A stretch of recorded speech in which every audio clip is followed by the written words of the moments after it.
For more perspective on the gains and the challenges that we're seeing in Afghanistan, we turn to Marvin Weinbaum, a scholar at the Middle East Institute and a former State Department analyst on Afghanistan. And he joins us from Washington, D.C. Thank you very much for joining us. You're very welcome. So NATO has staked a lot on this operation in Marjah. How is it defining success, and how important do you think it is that success be achieved?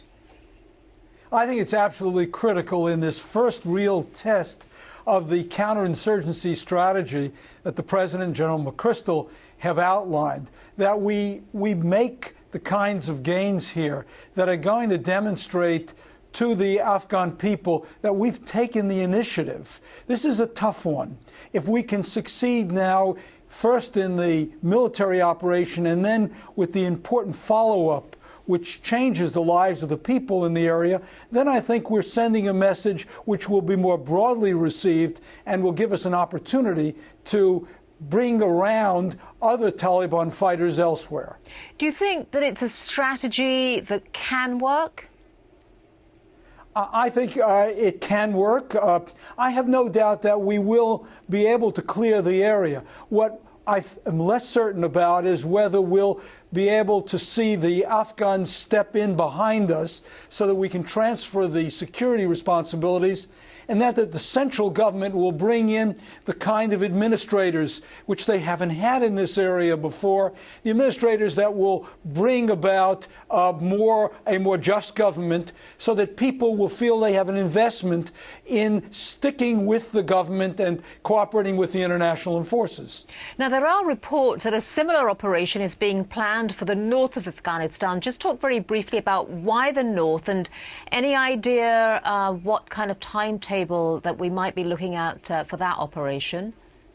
Yes, that operation has been under discussion for some time, and there it's in the north, in an area that in general we thought was secure from the Taliban. But the area of Kunduz also has a great many Pashtuns, and they share an ethnic identity with the Taliban. And the Taliban has been very successful quietly infiltrating that area over a long period of time. So there in the north, we want to demonstrate that we can pacify that part of the country. Otherwise, we've got the Taliban, in effect, in behind us as we try to pursue this campaign in the south of Afghanistan. Now, the Afghan government has advocated negotiating with the Taliban leadership. How realistic do you think that is? And do you think it's perhaps more likely that ordinary Taliban soldiers could be convinced to lay down their arms? Well, that's what I think we are aiming for. We want to reintegrate the fighters, the people who are not ideologically committed. They're talking about deals with the leadership of the Taliban. I think that's very unlikely. These people are likely to lead us, I think, down a garden path here.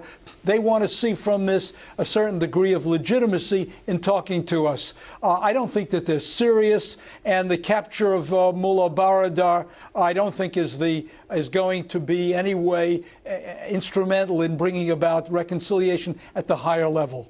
Okay, Marvin Weinbaum, thank you very much for joining us. Surely.